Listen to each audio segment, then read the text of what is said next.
Peter Jennings said that everybody starts with the four Gospels, but then he made the statement that scholars do not read everything in the New Testament literally because the New Testament has four different and sometimes contradictory versions of Jesus' life. The Gospels of Matthew, Mark, Luke, and John. Are they contradictory and different so they can't be trusted? Well, certainly we've got four different Gospels. Three of them are more similar to each other. They're called the Synoptic Gospels, Matthew, Mark, and Luke, and one is certainly dramatically different, and that's the Gospel of John.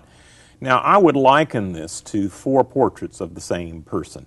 The Gospels are not photographs of Jesus, where you could compare, well, was this photograph identical to this photograph? They're portraits, and portraits are by their very nature interpretive presentations of a particular historical figure.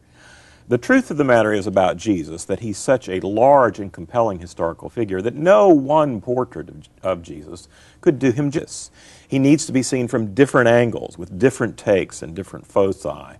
And that's what we have in the Gospels. I would say that if you're dealing with the differences between the Gospels, most of these differences can be explained in terms of the particular angle of perspective that the different Gospel writers want to take about Jesus. It's not a matter of this Gospel contradicting this Gospel on this particular piece of evidence for the most part. It's more a matter of them having a different desire to give a fresh perspective on Jesus, and that's really what's happening with their portraits. All right, who were the writers? How did they put them together? What was the purpose of the four? Well, each Gospel writer has a different purpose. I mean, in a general way, you could say all of them want people to know more about the historical Jesus and what he was like and what his significance was.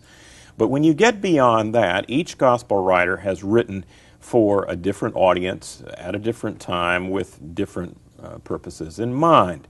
The earliest Gospel, the vast majority of scholars would say, is the Gospel of Mark, written somewhere between 68 and 70 A.D., right after or right during the disaster of what happened in Jerusalem when the temple fell and Judaism was forever changed.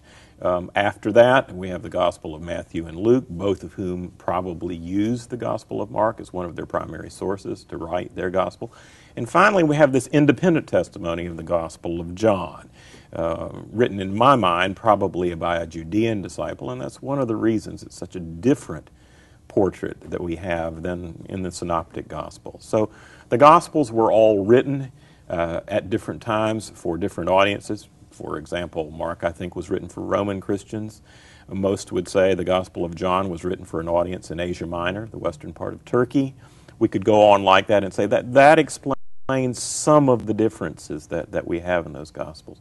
But in each case, the Gospels were written as ancient documents, either ancient biographies or an ancient historical monograph, to convey the same message about Jesus as the one who has come as the Savior of the world.